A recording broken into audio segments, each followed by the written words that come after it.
Καλησπέρα Μαρία. Θα ξεκινήσουμε σε 3-4 λεπτά.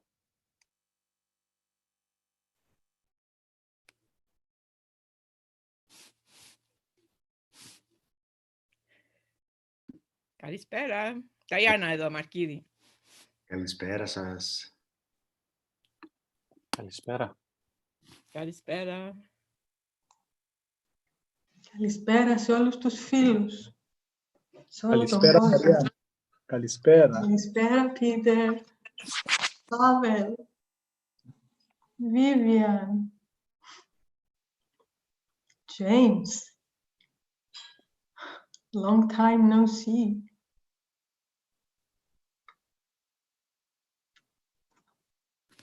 Γεια σου. Γεια σου, Ζέντα.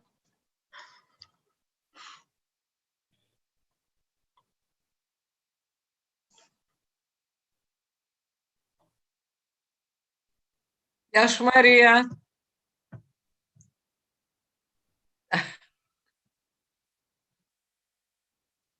Και από την Κρήτη, γεια Μαρία, καλησπέρα.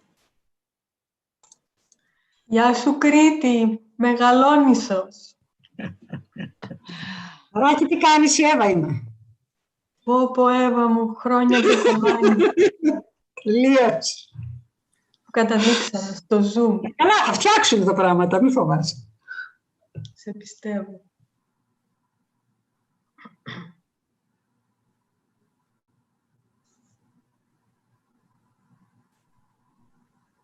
Βλέπω τον Gerald, Κατερίνα. Hello everybody. Είναι εδώ.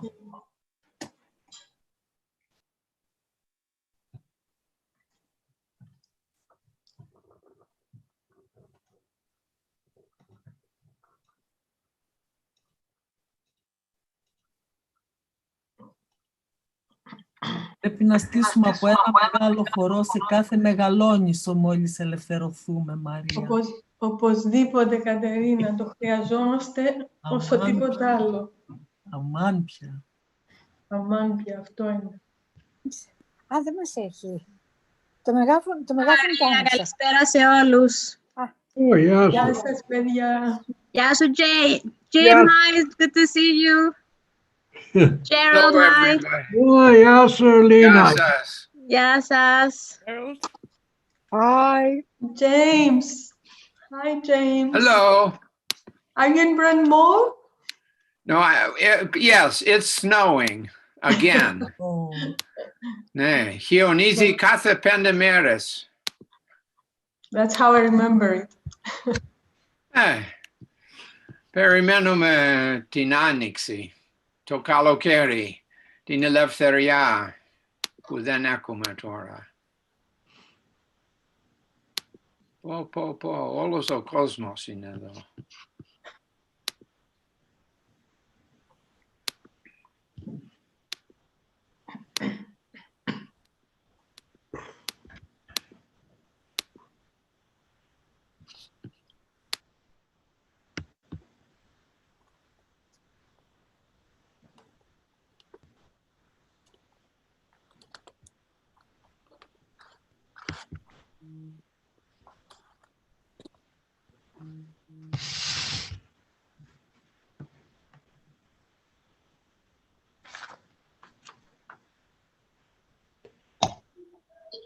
Καλησπέρα σας.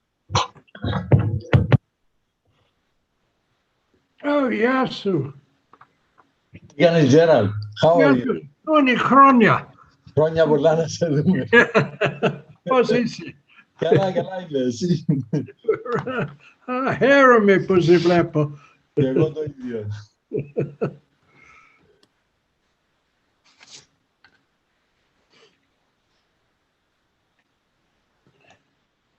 Καλησπέρα, Σοφοκλή.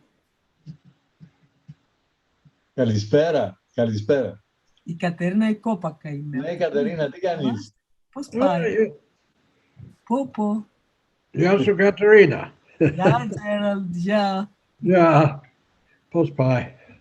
Εντάξει. Θα πάει καλύτερα. Ωραία. Θα περάσει.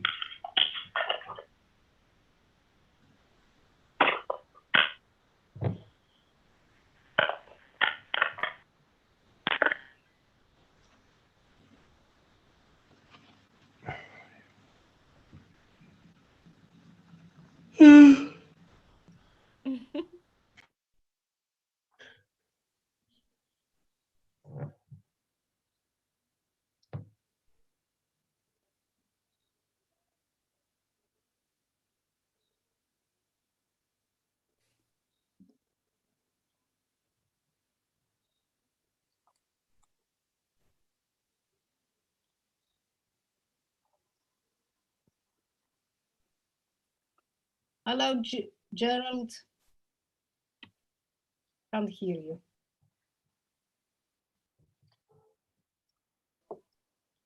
Yes, Suzette. How are you?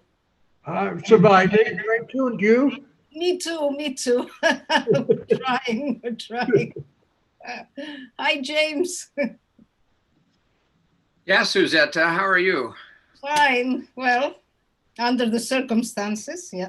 Yes, it's for all of us. I know. It's so depressing. Yeah. The epidemic brings the world together. I hope so, yeah. In the worst possible way. In another way. Yeah. Yeah. Let's hope we'll all be soon together. Yeah. Yeah, we're going to have a huge feast in Athens next year. Exactly. We need that. We need that. Hopefully soon. Yeah. Good. Nice seeing you all. Good to see you. Yes.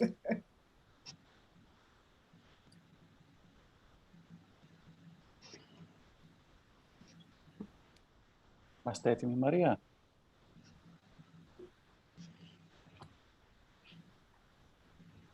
Ωραία. So, ladies and gentlemen, welcome to the 4th Zoom lecture of the 55th public lecture series of the Archaeological Research Unit of the University of Cyprus, celebrating 30 years of research at the ARU. I would like to kindly ask you to remind you to mute your microphones, please, and also turn your cameras off after our speaker starts with her presentation. It is my honor to introduce our tonight's speaker, another distinguished colleague and another old member of the ARU, Maria Iacovou. Maria Iacovou is professor of prehistoric and protohistoric archaeology in the Department of History and Archaeology of the University of Cyprus. She received her doctoral title from the University of Cincinnati in 1984. Excuse me. While in 1986, she was postdoctoral fellow at the Institute of Classical Studies of University College London. Before her appointment to the University of Cyprus in 1998, she served for a decade between 1987 and 1997 as director of the Bank of Cyprus Cultural Foundation, curating the Cyprus collections of maps and coins and acting as chief editor of the foundation's publication program. Mediterranean island cultures, urbanism and state formation, landscape studies and political economies, the historical cartography and the toponymic history of Cyprus constitute her main research interests. In 2004, she was British Academy visiting professor at the Institute of Archaeology, University of Oxford, and 2011, Onassis Foundation senior visiting scholar in the United States. She has also presented seminars on the archaeology of Cyprus at Trinity College Dublin, the University of Sassari in Sardinia, and other institutions. She is a member of the editorial board of the Studies in Mediterranean Archaeology of the Ostrom editions, the Annual of the British School at Athens, the Levantine and Eastern Mediterranean Archaeology, and an advisory board member of Studi Chyprioti. She has published extensively in journals, conference proceedings, and multi-author volumes on the archaeology of the Cypriot polities, and has edited or co-edited 6 collected works. She is the founder and research director of the Palepaphos Urban Landscape Project, or PULP, and director of the University of Cyprus excavations in Palepaphos, which are carried out annually and more often biannually since 2006. In 2007 to 2010, she was scientific coordinator of the 3-year Applied Science Project, a long-term response to the need to make modern development and the preservation of the archaeocultural record mutually compatible operations, pilot application at Kuklia Palepaphos. In 2013 to 2017, she was coordinator of the 4-year Marie Curie research program ARIEL, or Archaeological Investigations of the Extra-Urban and Urban Landscape in Eastern Mediterranean Centers, a case study at Palepaphos, Cyprus, secured by research fellow Dr. Artemis Georgiou, who has also won an ERC recently, the first in the field of archaeology to be hosted at the University of Cyprus. Iacovou is a firm advocate of a long-term diachronic approaches to the study of the cultural landscape, an approach she has implemented in the spatial and temporal analysis of the capital center and the economic territory of ancient Paphos. With the participation of a steadily growing number of early career research associates, she has recently completed her second research program on the archaeoenvironment of Paphos, entitled Meaning from the Metalliferous Sources to the Citadel Complex of Ancient Paphos, Archaeoenvironmental Analysis of the Mining and the Built Environment, funded by the A.G. Leventis Foundation between 2017 and 2019. With Dr. Artemis Georgiou, they are currently editing Pulp's first volume on the foundation horizon of ancient Paphos. Her tonight's lecture will take us back to the ancient polity of Paphos or Palepaphos in order to place the tumulus of Laona, an Cypriot monument in the landscape of the island, in its topographical, political, and ideological context. Maria, thank you very much and welcome. Thank you, Thanasi. Thank you very much for the introduction and also for your brilliant idea to celebrate the 30th year of the unit's life with an international broadcast of our current research engagements, via Zoom, of course. And thank you all for joining. I saw colleagues, friends from Kuklia, research associates, past and present students, even family members that I have not seen in ages. But then I have also not seen the Aru family live since last year. When I joined the unit back in 1998, it was inhabited by a very small nuclear family. There were still spare offices and no graduate programs. Today, after every hole in the wall, including at least one lavatory, have been turned into office or library space, the university had to rent an annex to the unit, which is now also overflowing with colleagues and postdoctoral researchers. Two of the unit's pioneering members, Prof and Dimitrios, that is Professor Emerita Igoumenidou and Professor Emeritus Michailidis, have since retired, and sadly for us, due to the infamous financial cuts, their positions are still vacant. Despite this serious setback, the Aru family has been growing in leaps and bounds because the youngsters we raised here as undergraduates and then sent them off to become the internationally renowned researchers and even colleagues of today have returned determined to quadruple the population of our archaeological family. If I were to line up the children produced only by those that have worked for Palepaphos since 2006, I think I could easily come up with a fearsome army.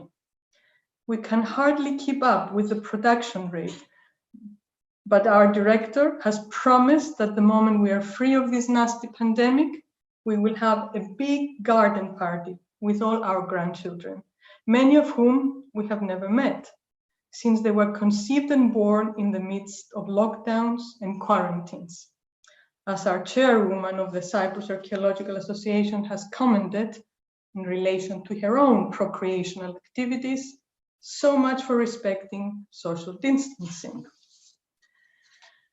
Thanasi, may I now start presenting? Of course, we are all prepared.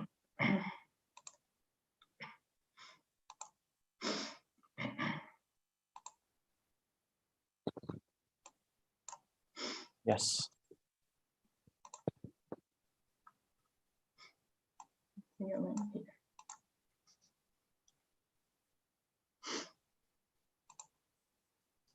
Am I okay? Great, yes. Thank you.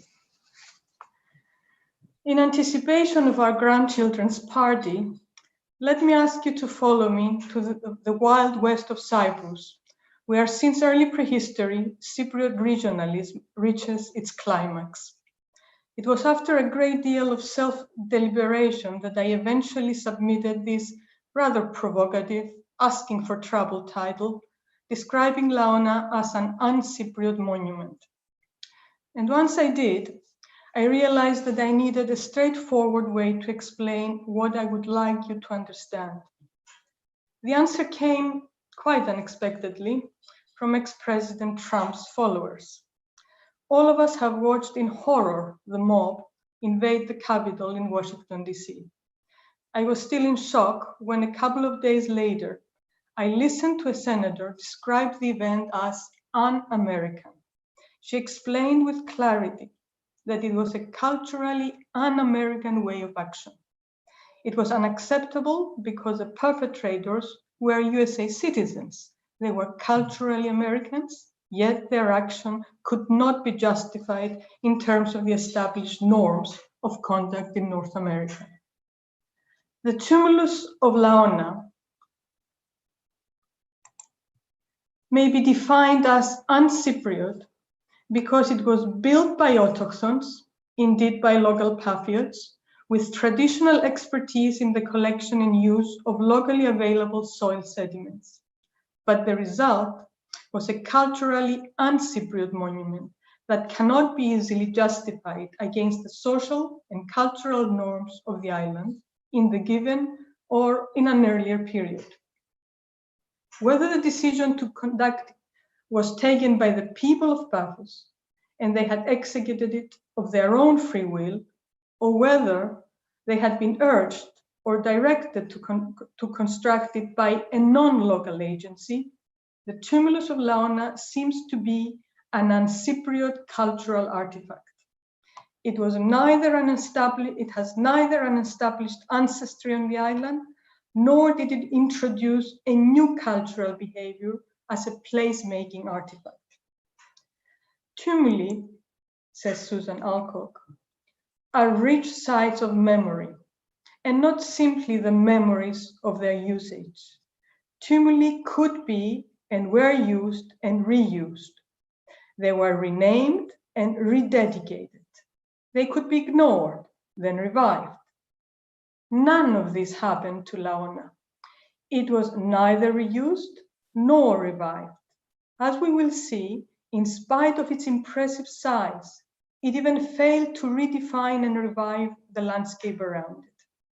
The memory it was meant to evoke was lost, but this is less surprising than the absence of legends or stories that should have been constructed in more recent times in acknowledgement of its artificial character, and based on this, on its striking visibility from the village of Kuklia, which continues to grow around the sanctuary of the Cypriot goddess. The toponym itself shows that it was always thought of as a natural feature. Laona or Laoni refers to a natural wooded ground, the home of local fauna, especially hares. This is the only memory regarding Laona that I have managed to extract from people born and raised in the village of Kuklia. As young men, they would camp out overnight on Laona with their hunting rifles in traditional male bonding tactics.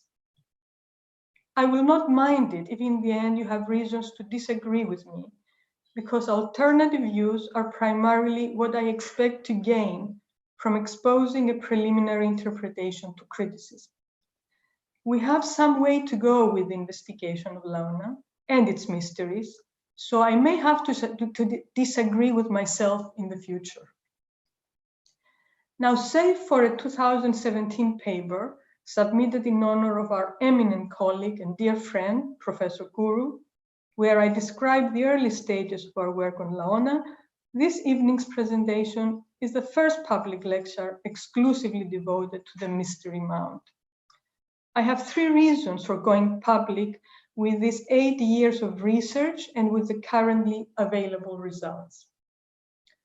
The first and most important reason is that thanks to a 3-year pristine collaboration with Takis Karganas, director of the Wiener Lab, and Myrsini Gouma, made possible through a competitive University of Cyprus Leventis Foundation research grant, the micromorphological analysis of the tumulus has been successfully completed. This means that we now know in considerable detail how the tumulus was raised. In our joint paper that will appear in Geoarchaeology anytime now, Myrsini and Takis have decoded the stages and pace of the monument's construction. We have therefore been given a guide to the construction technology employed for Laona. The second reason though closely related to the first, may sound peculiar. I do not want to miss the opportunity to talk of this tumulus and of tumuli in general as landscape markers, but not necessarily as burial mounds. For the moment, Laona is not a confirmed burial mound. Whether it will become one or not will be decided by the results of our ongoing excavations. So my explicit desire, shared with Takis, whom I thank for his mentorship, is to have Laona appreciated as a monumental earthen structure, irrespectively of its elusive content. This should also justify the slow and meticulously recorded pace of the excavation project. It is common knowledge that mounds are not excavation friendly.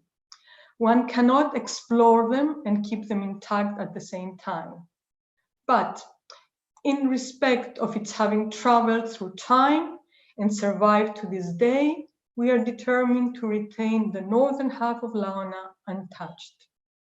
In the absence of an established local precedent that could have guided us as to how we should study without destroying this rare type of an earthen mega monument, we have had to invent and reinvent per year our investigation strategies. Laona has no identical sibling, not even a close relative on the island, at least to this day. This is not to say that there are no artifacts that have been described as tumuli in Cyprus, but as we will see later on, they have no meaningful constructional relation to Laona. My third reason is provided by the unit celebrations.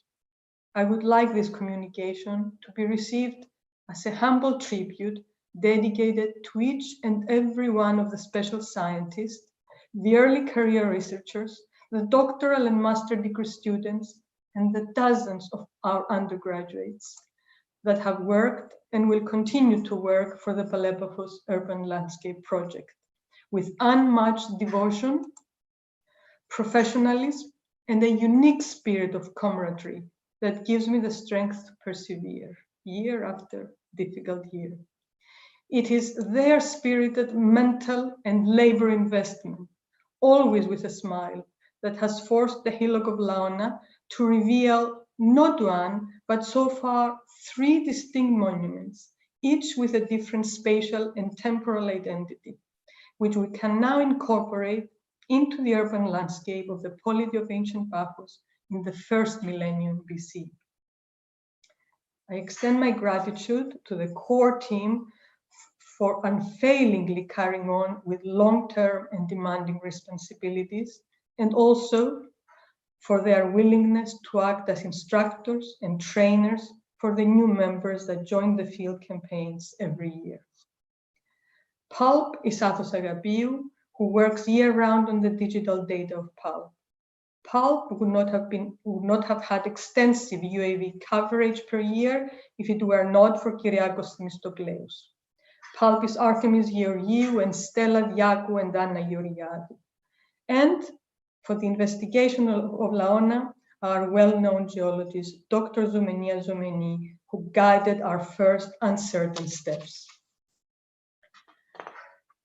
Much of the excavation data presented today came to light between 2016-2018, when I had the good luck to have Dr. Iacovou Daboli direct the Laona field project with the efficiency and attention to stratigraphic and cultural details that he has now transferred to Siena, from where he directs a vast archaeological region of Toscana. In order to place Laona in the landscape of Palepafos, we have to place it first in the context of Pulp's primary targets. In 2006, when Pulp was initiated, it had 2 main components. The first was carrying on from the 2-year digital atlas project of Palepafos that was designed as a cultural heritage management tool. Besides collecting under a digital umbrella a vast amount of widely dispersed information that could be analyzed spatially and temporally, we also carried out an extensive geophysical survey in an attempt to define the intra- and extramuros landscape of Palepaphos. This idea was based on the assumption cultivated by T.B. Mitford and J. Iliff when they worked in Palepaphos in the early 1950s, that the sanctuary and the invisible urban center were girdled by a city wall. Many generations of archaeologists, including myself, had espoused this unfounded belief, and it is likely that it would not have been questioned to this day either, had we not dragged the geophysical equipment up and down valleys and gullies and plateaus. It was an unforgettable experience with Apostolos Saris, Lina Kassianidou, and George Papasavas, and some of our star students. It is a story recounted more than once in print, since it led to the Palepaphos Urban Landscape Project and to its second component. Since there was no city wall, where were the monuments and the special function zones of the invisible urban nucleus located, which we wanted to rescue and protect with the enforcement of the Antiquities Law? Thus, the unknown structure of the settled landscape of ancient Paphos became Pulp's second component. Laona, therefore, was to be interpreted against the settled landscape. Paphos may have been founded at the end of Middle Cypriot III as a gateway of questionable significance, but no later than the 13th century BC, it had become the region's political and economic capital. It was the first and only urban landscape of southwest Cyprus until the foundation of Nea Paphos in the Ptolemaic period 1,000 years later. For this millennium-long landscape analysis of the urban structure of Paphos, we developed a medium-scale documentation based on a custom-made multidimensional digital platform, which is of course run and developed by Agapiou. Athos takes the new archaeological data produced in the course of the excavations we have been conducting on the plateaus to the north and east of the sanctuary and combines them with cartographic information. From 2006 to 2008, we worked on the plot west of Marcello to prove that it had to be protected because it contained the western section of this impressive archaic fortification. We also worked in the localities of Arkalou and Mandisa before launching the Haji Abdullah project in 2009. We had no plans for a long-term excavation project on any of these sites, since the pressing target was to expose in situ archaeological data that would call for their protection on behalf of the Department of Antiquities. They would also enhance our understanding of the urban structure. Laona, though it was explored in the course of the geophysical survey in 2003 and again in 2007 with a georadar, did not feature in any of our targeted excavation plans, since it did not appear to be in any imminent danger. However, 6 years later, when we found ourselves hostages of an unto then unknown and amazingly well-preserved monument on the plateau of Haji Abdullah, it was no longer possible to ignore Laona. The initial plan of our investigations on the plateau of Haji Abdullah, and especially on the north side, was to show that the exploration and expropriation of plot 140 back in the 1950s did not include the entirety of the monument that had been known as the Palace, since its partial investigation by Mitford and Iliff, the Kuglia expedition of 1950 to 1954. The northern part of this monument, which is now called the East Complex building, was left to deteriorate under the dirt road that passed through the north side of the plateau. To our amazement, we soon discovered that to the west, under the dirt road, and also down the northern slope of the plateau, was lying a second extensive complex, distinct in orientation and structure from the palace. It stretches for 65 meters along the external side of a peribolous wall, and is also distinct from the citadel wall that contains the palace. The multi-room structure was soon identified as a custom-made storage and workshop complex constructed early in the 5th century BC, probably as early or a little later than the palace. Following the recent discovery of a notation inscription in the syllabary, the identification of the plateau as the administrative citadel of the dynasties of Paphos in the Cypro-classical period seems like a valid interpretation. Despite the fact that as of 2012, we had the excavation project of the West Complex in our hands, for which we had to urgently implement an archaeo-environmental method of work, it was no longer possible to ignore the gigantic bump situated between two of the plateaus of the urban landscape. Mandisa lies to the north, and Haji Abdullah is much closer to the south. At 70 meters from the northern retaining walls of the palace, one always feels the overpowering presence of Laona, the weight of its heavy and imposing shadow.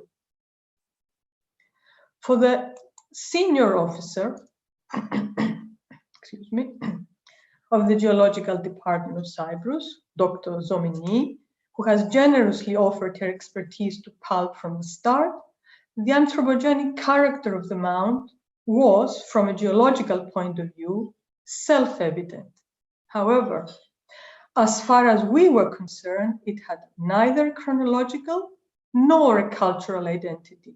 It was just a big question mark. Because of its prominent visibility from the temenos of Aphrodite, it had inevitably attracted the attention of the first as well as the second British expedition to Kuklia. As Artemis Georgiou discovered from a careful study of Hogarth's report on the activity of the Cyprus Exploration Fund, they were the first to identify it as a tumulus, though they thought of it as the sitting area of a stadium because of the shape of the sunken valley between Haji Abdullah and Laona. Later on, when Stella Diago found a copy of the Liverpool Bulletin of 1952, we read that the Kuklia British team of 1950 also identified Laona quite explicitly as a tumulus. They sang a couple of trenches and collected a few sherds of archaic date. So let me be honest, in 2012, when we initiated the research, we had nothing that confirmed the mound's construction in antiquity. Quite cleverly, Athos proceeded to search for Laona on early air photos.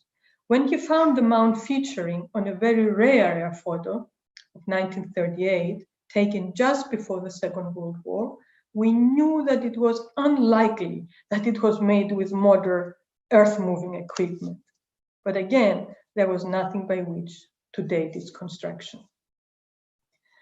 As a first step, and under the guidance of Zomeni, Agapiou digitized first the natural hillock of Laona and distinguished it from the artificial mound, which he georeferenced on top of it.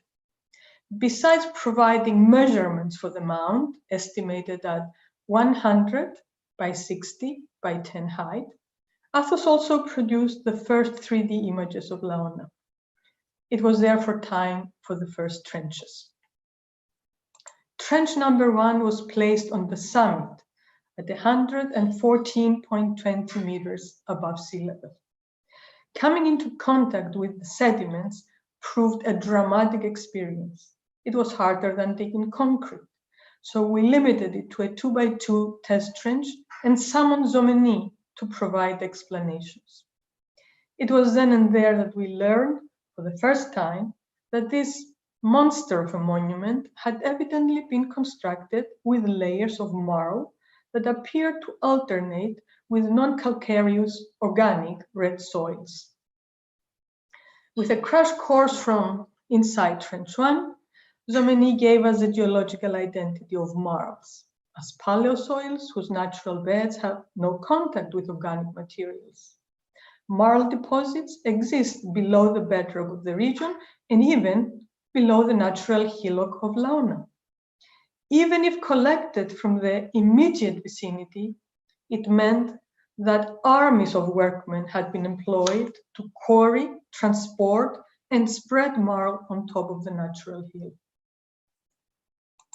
Based on the size of the Laona artificial mound, Agapiou calculated that the construction of the tumulus would have required 13,700 cubic meters of earth materials. Trenches sunk in the southeast corner of the tumulus presented a very different view and led to the discovery of yet another unknown monument.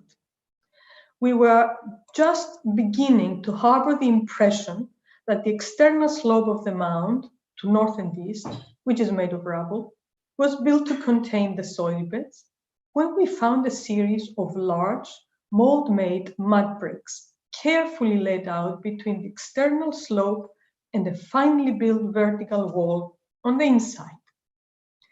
It was the inner face of an earlier defensive monument, a rampart, which had been buried under the mound. It took 3 field seasons before the whole length of its internal east face was excavated and separated from the sediments of the mound that were abutting it, also covering the preserved top section of the mud bricks, which are the original filling of the rampart.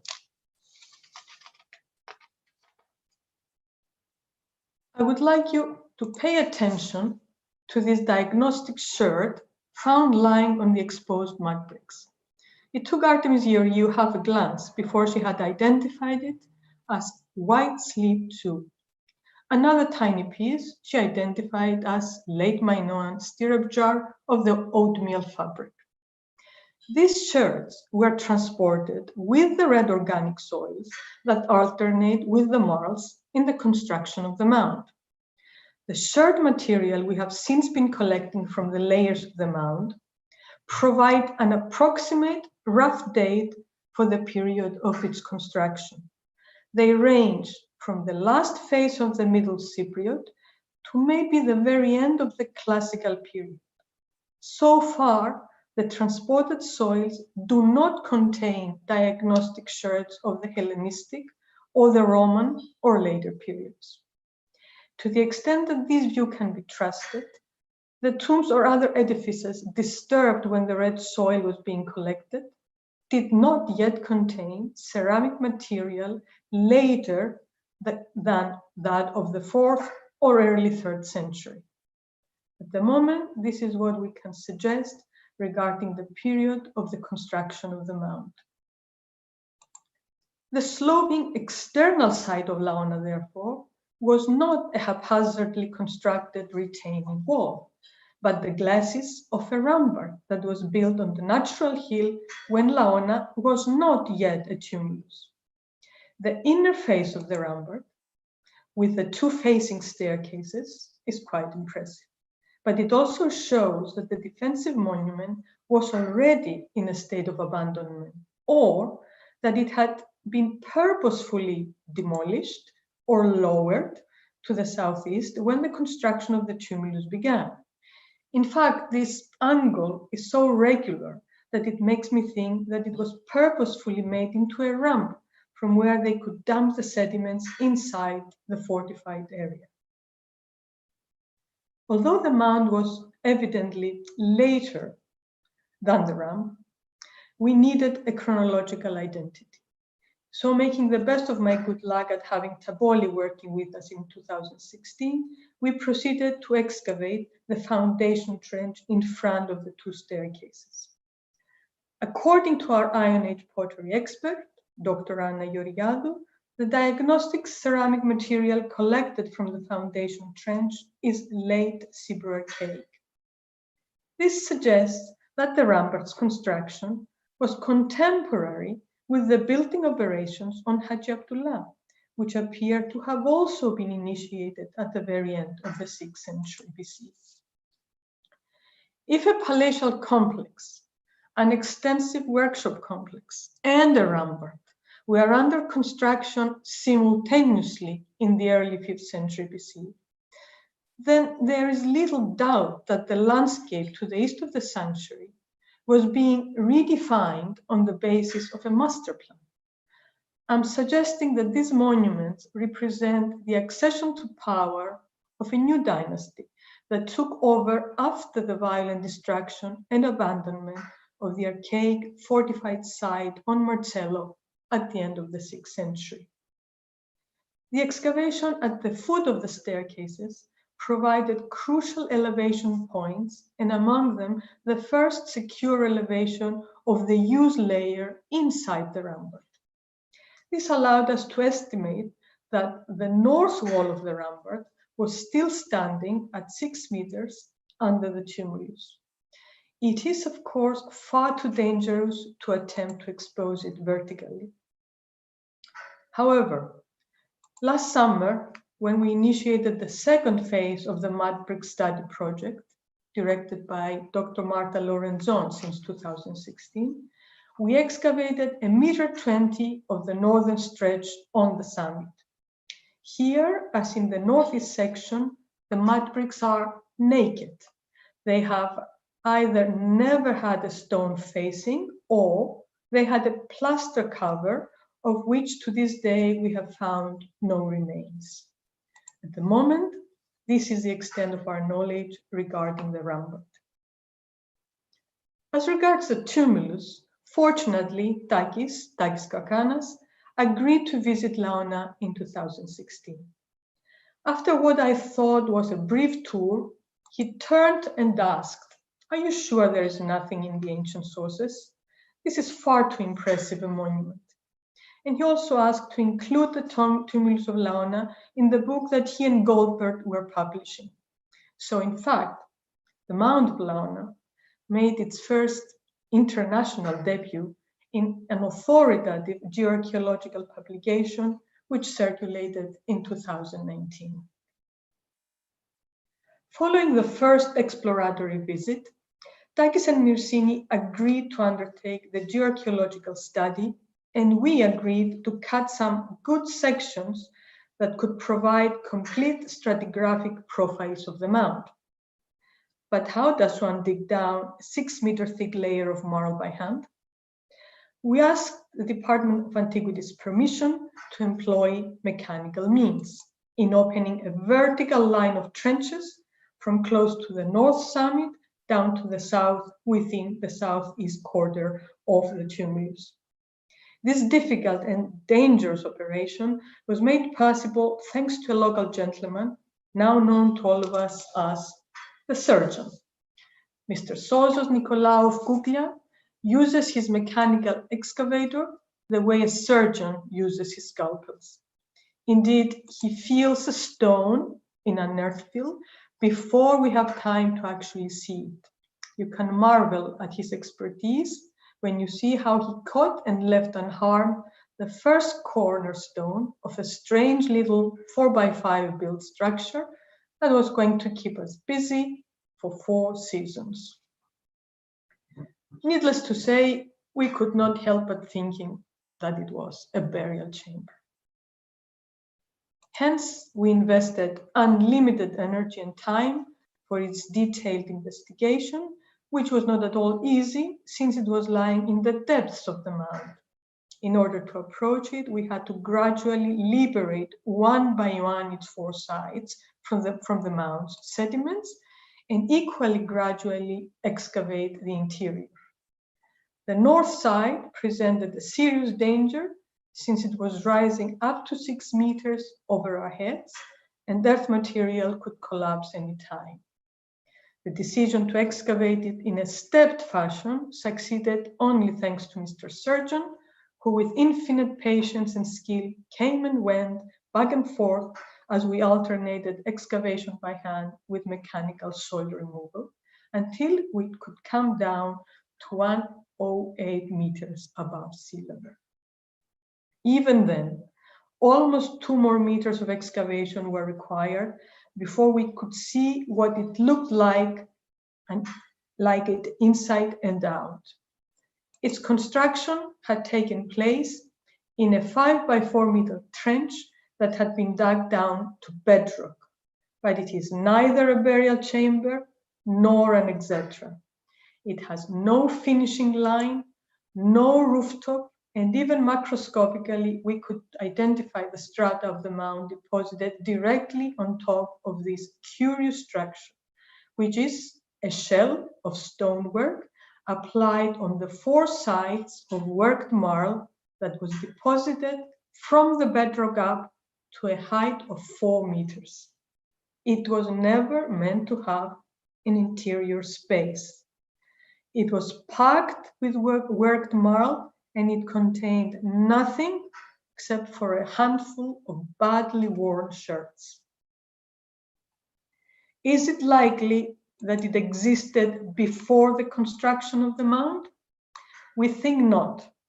When we eventually found its missing west wall, which had been dismantled and left in ruins, we came to the conclusion that it must have been built as a kind of decoy, a pseudo-chamber or pseudo-grave. It had most probably already fooled some others who had apparently dismantled its west wall down to the bedrock in search of a burial chamber. And it also fooled us a second time. If this is so, then the mound does have a burial chamber somewhere else. Despite its incomprehensible nature, its investigation provided some extremely valuable data regarding local practices in relation to building techniques. You may wonder what I mean by worked or wet marl. Behind the east wall of the structure, we found a 4 meter long channel that had also been dug down to bedrock and was filled against the back wall. It contained wet, moist marl that was evidently being worked there and then taken to fill the interior of the pseudo-chamber. The employment of marl in the construction of the tumulus is left in its natural state. We find it in block-sized chunks in the mound. But as worked or processed building material, it was used by the builders of the palace, the workshop complex, and now the pseudo-grave. We first observed it at the base of the peribolous wall of the workshop complex as a 10 centimeter thick leveling bed, a veritable euthinderia, that received the first layer of the stone wall. It is harder than concrete. Last summer, we found it again while investigating the foundations of the south ashlar-built wall of the palace. It had been used to level the ground where the drafted blocks were built. Coring marls, therefore, and turning it into building material was a local Paphian architectural tradition, and the expertise of the local builders in using it has now been confirmed by the geoarchaeological study. By the time Dakis and Myrsini had returned to Laona, we had an 8 meter long north to south vertical section and also an east to west stepped section coming down from the summit, from where samples could be taken for the micromorphological analysis. However, when they sent me the first draft of the study, I realized that in the process of excavating the south and north side of the pseudo-grave, we had inadvertently produced sections which, according to the geoarchaeological study, represent the first of 4 consecutive stages in the construction history of the tumulus. Initially, the built pseudo-grave was covered by a small mound. At the second stage, the central tumulus was constructed and covered solely the interior of the rampart. In the third stage, the peaks of the individual mounds were leveled and the sediments were deposited horizontally and were probably compacted. In the fourth and final stage, the construction included at least 2 repair, or maintenance phases necessitated by erosion and collapse of the upper surfaces.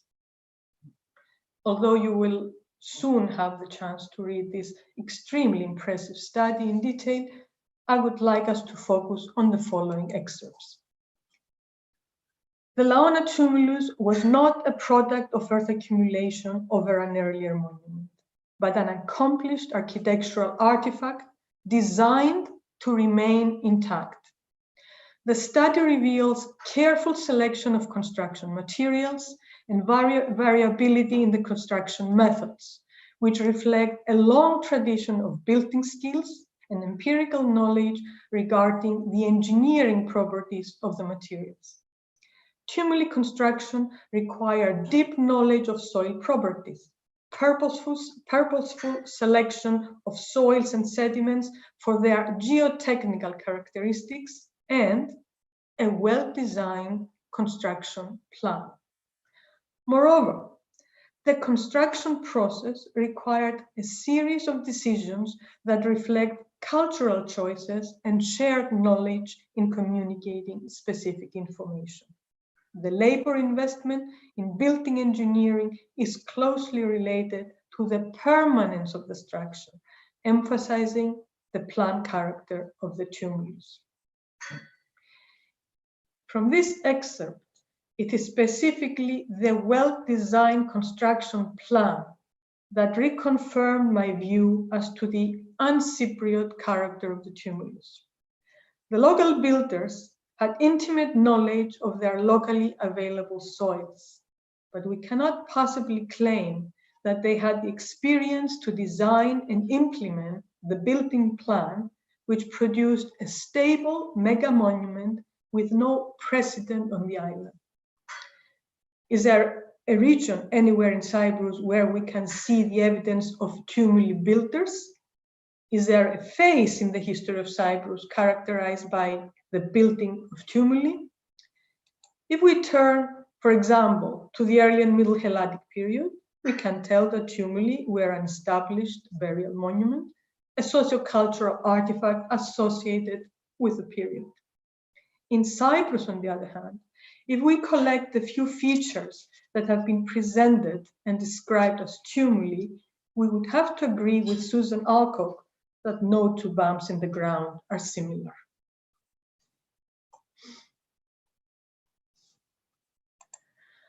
There are the Middle Cypriot tombs at Korovia, near Galinoborni in Carpathia, published as tumuli by the Swedish Cyprus expedition, the most conspicuous of which was about 9 by 10 meters.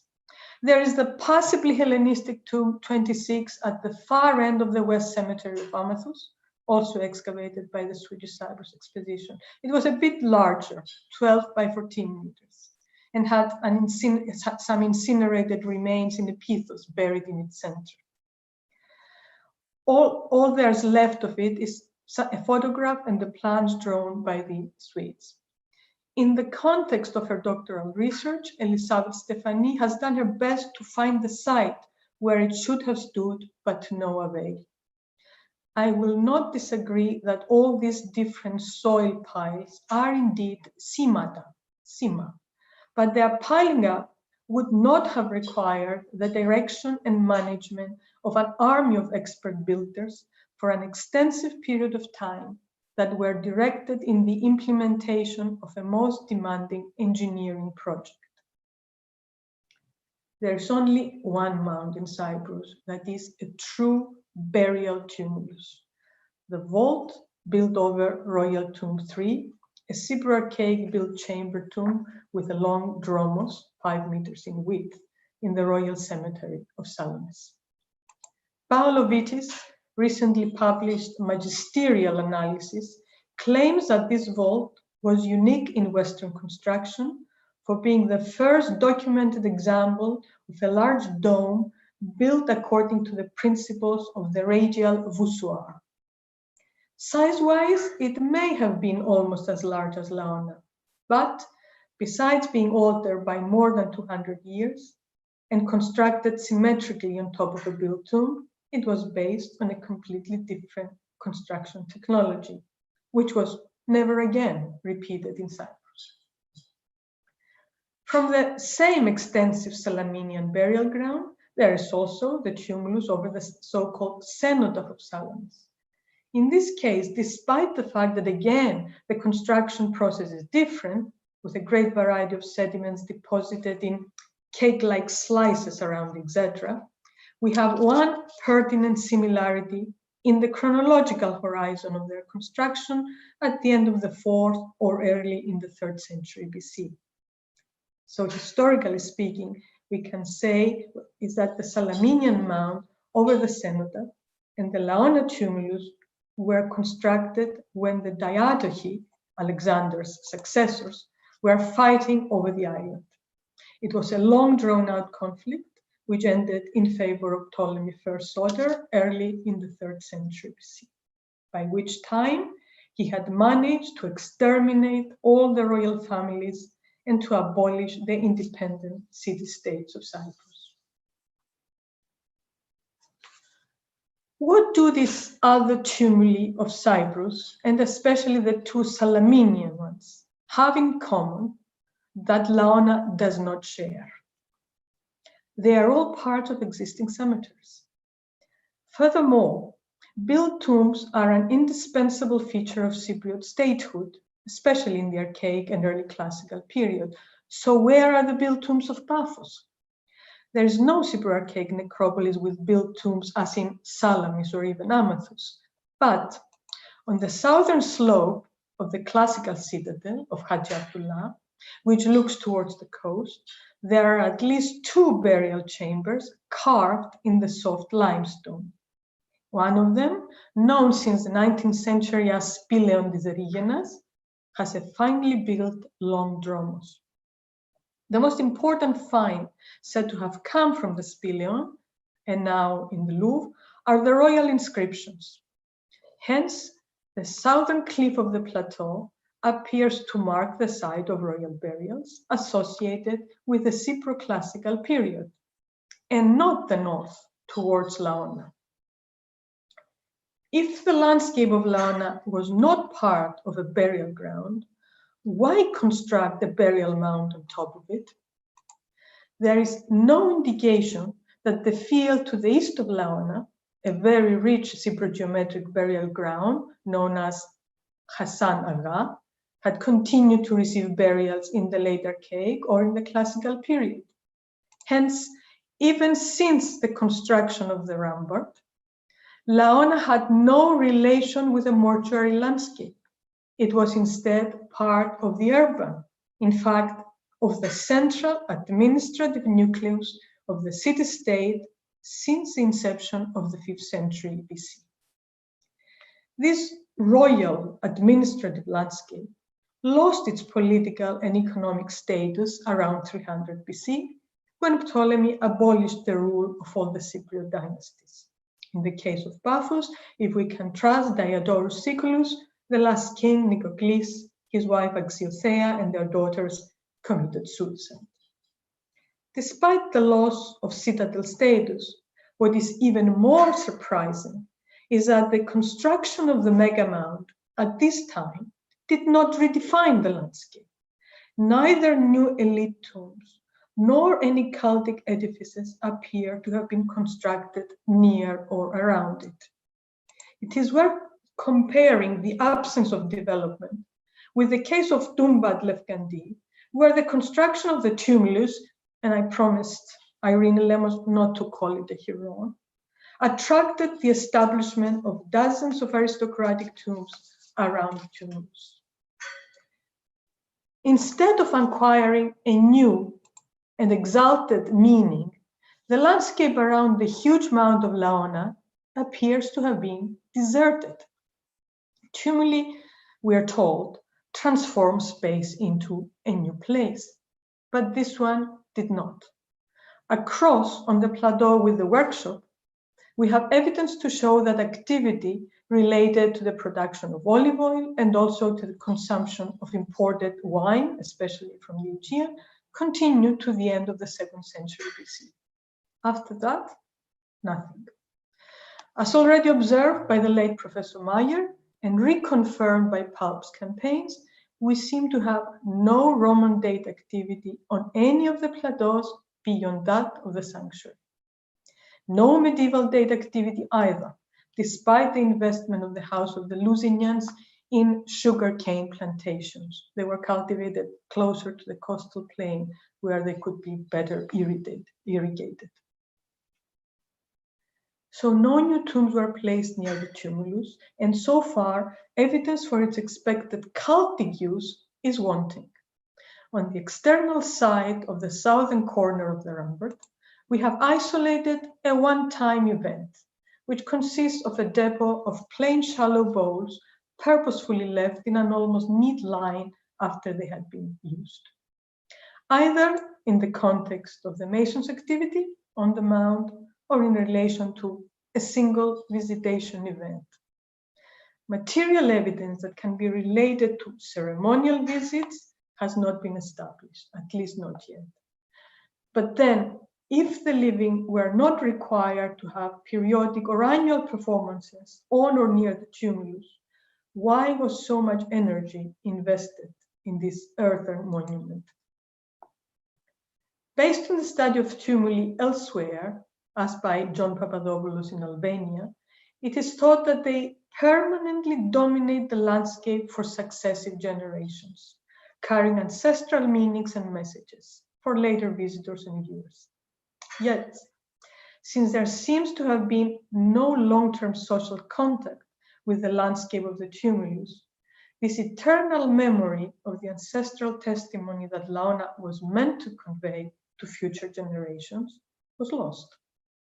We should consider the possibility that this neglect may be related to the political decision of the Ptolemies to redefine the identity and the role of the urban sanctuary of the local rulers of Paphos.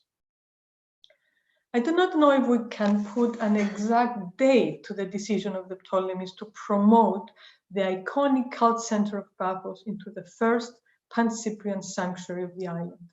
But already in the 2nd century BC, inscriptions and royal dedications confirm that the sanctuary had become the famous island and Mediterranean-wide sacred abbot of Aphrodite and also of the Alexandrian rulers' cult center.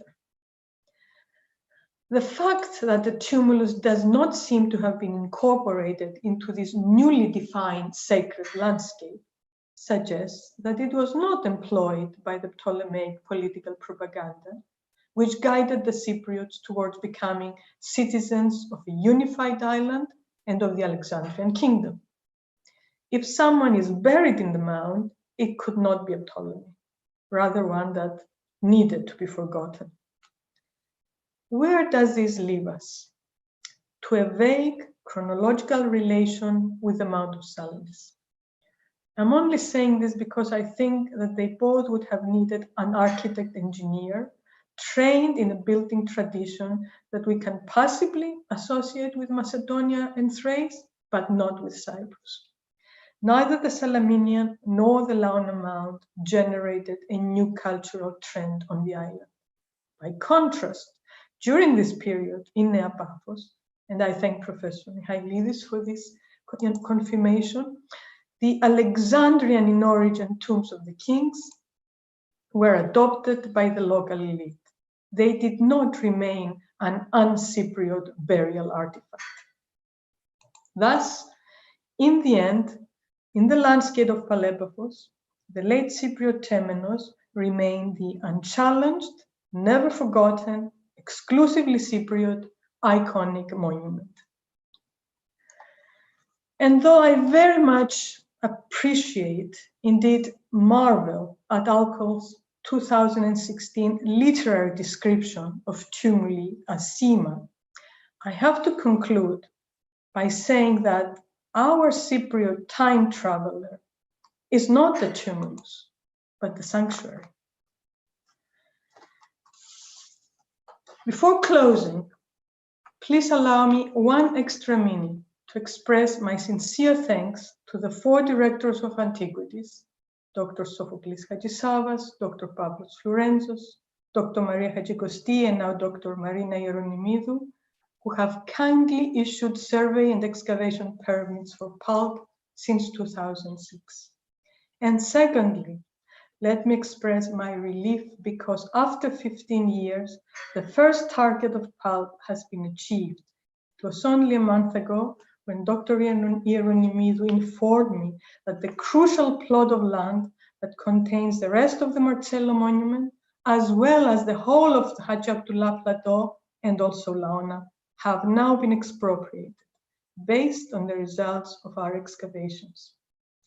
In relation to the sanctuary, the three sites demarcate the northern and eastern extent of the urban nucleus of the ancient polity, especially in the archaic and classical period.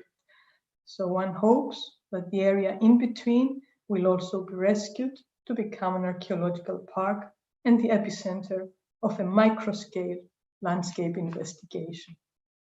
Thank you very, very much for your infinite patience. Wonderful, dear Maria. Many sincere thanks for this illustrative, enjoyable, and fascinating presentation of Pulp and the Tumulus, or Sanctuary of Laona.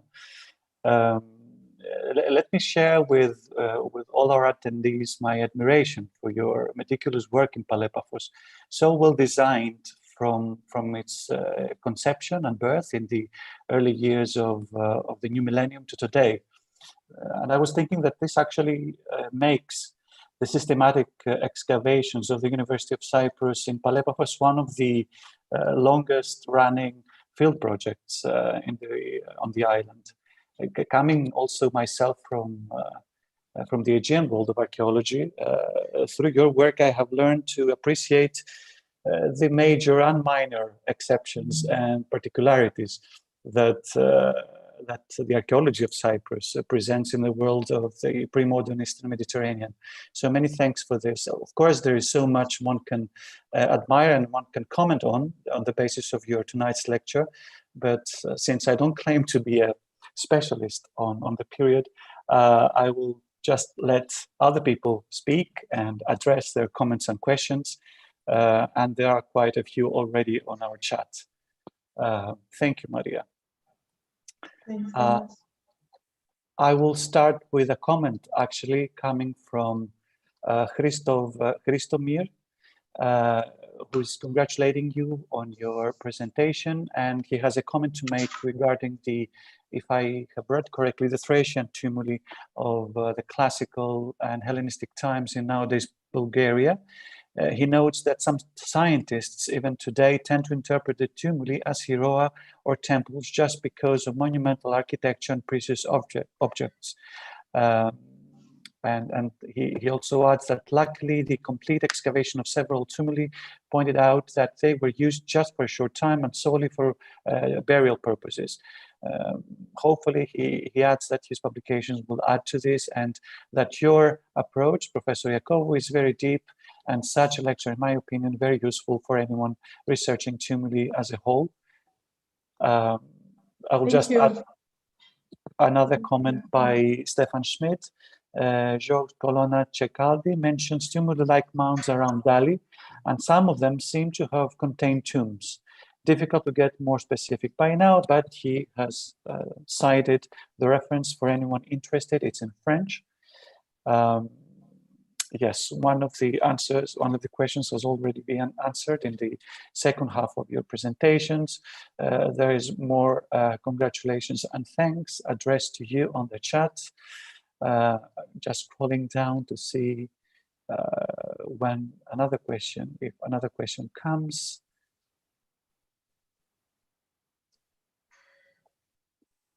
Yes, so far no other questions apart from the comments and thanks and congratulations by everyone. Please feel free to now unmute your microphone should you wish to address a question or a comment to our speaker, Professor Iacovou. I can speak faster than I can type. That was a beautiful lecture. It was wonderful. Could you explain, Maria, more in detail why you don't think it was a cenotaph? I was very interested to see the cenotaph at Salamis, and because I'd been thinking all along about cenotaphs, something I know very little about. So I'd love to hear your comments. Oh, it may turn out to be a cenotaph. But at the moment, the little structure we have found, which is a 4x5 maximum, was certainly not the etc. of a cenotaph. If we continue and we are lucky, we will be able to solve the mystery of this one mound. And it could very well be either a cenotaph or it may indeed have some kind of a burial chamber. The fact that we found this very strange, extremely strange little structure, and I wish someone could tell me if they have ever seen anything like it, either buried in a mound or not. It looks as if they were trying to misdirect looters. So there's something in the tumulus, and maybe we will have the good luck to spot it. No, I understand that. I was just wondering if the actual structure itself was the cenotaph, was the memorial building, let's say. But what I also was wondering is whether that was ever visible for any period of time before it was covered with a tumulus. That is something on which we have discussed endlessly with Myrsini and Dikis. We don't think it was exposed for a very long time. But at the same time, it looks as if it was either never finished, as if it was not important to be finished, and it has the layers of the mound directly on top of the worked marl. It doesn't even have solid walls all around, and the west one is completely dismantled. It's too tiny to have been used for anything, and I'm sure that if something like a pyre or some kind of a ceremony had taken place, this was just too tiny a surface. Right. And couldn't they have lost a couple of artifacts, a few objects? Couldn't they have buried them, Right. left them behind? I mean, we haven't left behind anything in this excavation project, and yet the mound itself is empty. So far, besides broken shirts, there's nothing left in it, which is not the story of excavating either any one of the small of big burial mounds in the rest of Cyprus, which are full of materials. Of course, of course. Thank you. That was great. That's great. Thanks. Maria, may I ask something? Sure, Lina. Thank you very much. It was great to see this lecture and finally to have a complete view of this site. What is your plans next? What's the next step? How are you going to tackle this mount, and where are you going to focus your next trenches? Let's say, what will you do next? They have already been planned for this coming summer, and let's hope that the pandemic will not stop our it's right between the pseudo monument and the east face of the rampart. It's an area of about 14 meters wide, and it will be a very difficult excavation by hand because we have to face the dangers of possible collapse of the northern side of the mound, not of the mound, but of the mud bricks.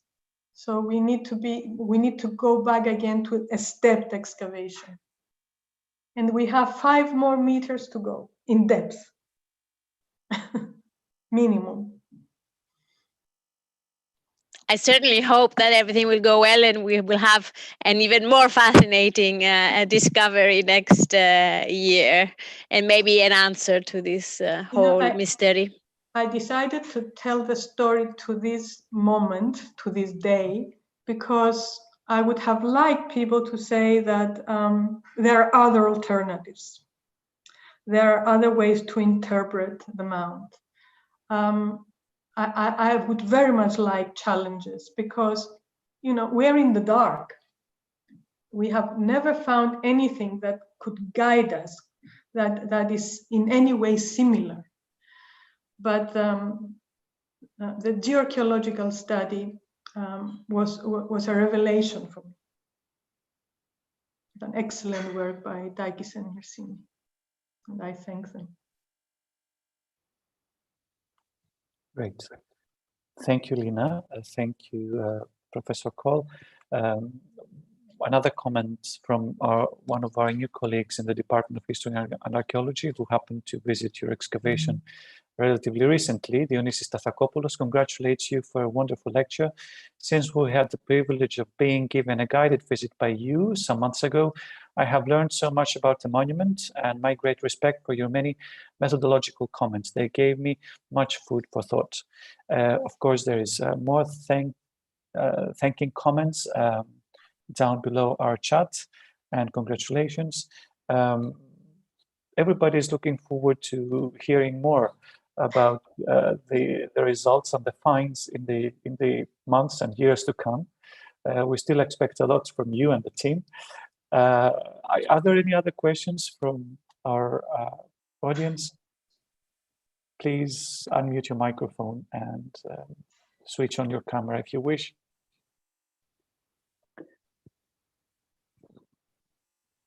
I think loads of they're all speechless.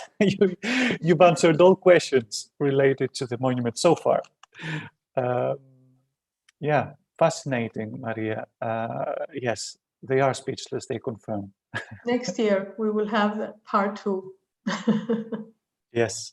Another comment from Sophocles Hadjisavas, the former director of the Department of Antiquities. Well done, Maria. What about the other side of the mound? In Bulgarian mounds, the monuments are not at the center. Smaller mounds are present at the tombs of the kings. Can you comment on this? Yes. Fortunately, the impressive northern half of the mound, at least let's say 80% of the northern half, is in fact the glacis of the original older rampart. So I expect that we will not have to destroy it in the process of excavating, but we may have to proceed with the southwestern quarter at some point. For the time being, however, we continue to concentrate in the southeastern quarter, and I have different reasons to believe that it's a crucial one, at least from what we have until now. It's worth completing it first. And yes, I've heard from many colleagues working in Thrace and Macedonia that burial chambers are hardly ever in the center. Right. Dr. Hadjisavas, if you wish to comment on this, or if you have another question, please unmute your microphone. Maria, I'm always amazed, I have to say. As I said, I'm not a specialist in the period, but having worked next to classical archaeologists in Greece, I'm always amazed by the fact that, what we not directly related to the archaeology of Cyprus or the classical period, what we have in mind as a citadel or a city center in the classical historical times in Cyprus is so much different from what happens in the Aegean. And it's amazing your work has communicated this, because most of us not working on the period are not familiar with. Yeah. Recently, a very good paper has been published by Sabine Fourier regarding the case of Kition and its so-called city wall. It's worth keeping in mind that we have extreme regional patterns in Cyprus. So depending on the topography as well, we have to approach the structure of the cities, of the urban centers, in different ways. Sure. I mean, I can see Enkomi and Salamis having at some point a proper city wall, but I almost felt stupid when I finally walked all over Palepafos with my colleagues and with Apostolos, And we realized that it could not have been a city wall. It was impossible, and of course it didn't exist. But because Marcello and the palace had these very strong citadel walls, Mitford and Eilif put them together to make a city wall. And that really changed the facts for a very long time. Indeed. Yeah, thank you. And another thing that is extremely important for the future, for future researchers, we have to find a way to study the pottery of the 4th and the 3rd century and to see if we can identify diagnostic sherds on either side. Because we have a major political transformation of the island at the end of the 4th, and yet this doesn't show in the material culture. It's extremely difficult. And of course, we know that the 3rd century remains a very difficult period to study. It's not yet a fully Ptolemaic period, and it needs a lot of work to understand the 3rd century. Thank you. There is, I think, 1 or 2 more comments or questions. Let me check. Irini Lemos says, good luck with this year's excavation. What an amazing site, lucky to be investigated by you and your brilliant team. Marc-Antoine Vella is also congratulating you for an amazing presentation. Yeah, and he hopes to meet with you in the near future and discuss with you about the natural landscape and of the site. I also look forward to that. Yes. Well, Maria, is there perhaps a comment that you would like to, or something you would like to add beyond what you have presented to us tonight regarding Palepafos and the project overall? It will be so wonderful if we can do what Katerina Kopaga said at the beginning of the evening. Have a grand dance in both of our big islands the moment this pandemic is over. We really need to meet again. Miss you all very much. I'm sorry, we don't have any tumuli in Crete. But that's okay. We don't need another one. It doesn't have to be a dancer on the tumulus. It's no, okay. No. Okay. Ευχαριστούμε πολύ. Ευχαριστούμε. Να είσαι καλά, Κατερίνα. Καλή συνέχεια, Μαρία. Να είσαι καλά. At this point, I would like to remind everyone about our lecture next week, next Monday, March the 1st, by our colleague, Dr. Stella Domestica. The title for presentation is the Mazotos Shipwreck Project in Cyprus, Challenges and Perspectives of a Holistic Approach to Shipwreck Archaeology in the 21st Century. And we expect to see you all next week again. Thank you very much. Please use the platform to say goodbye to Maria. And thank you. Sleep well. Thank you very much, Maria. Congratulations. Bye. Ευχαριστούμε, Μαρία. Συγχαρητήρια. Ευχαριστούμε πολύ. Σας πεθυμίσαμε. Ευχαριστούμε. Thank you, Maria. Good to see you all. Ευχαριστούμε. Γεια σου, Νάνση.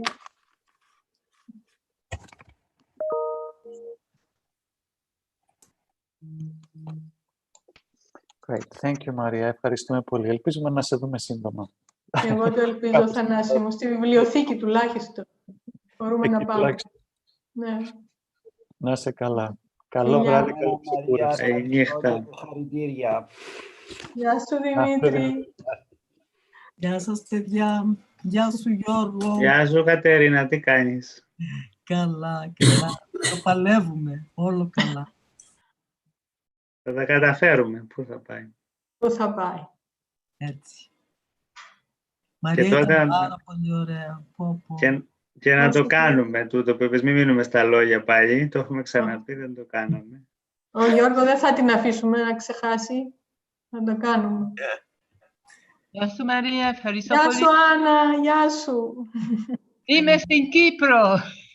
Αναγκαστικά. Πω, Άννα, πόσο καιρό, πόσα χρόνια. Να μην λέμε. Χάρηκα πολύ να σας βλέπω, Κατερίνα. Το ίδιο, το ίδιο. Είναι πολύ συγκινητικό. Μαρία, ευχαριστούμε πολύ. Ευχαριστούμε. Εγώ σας ευχαριστώ για το χρόνο σας. Τον λίγο κόσμο. Καληνύχτα σε όλους. Σε όλους ευχαριστούμε πάρα πολύ, Μαρία, και καλή συνέχεια. Να είστε καλά. Ευχαριστώ πολύ. Γεια σας. Γεια.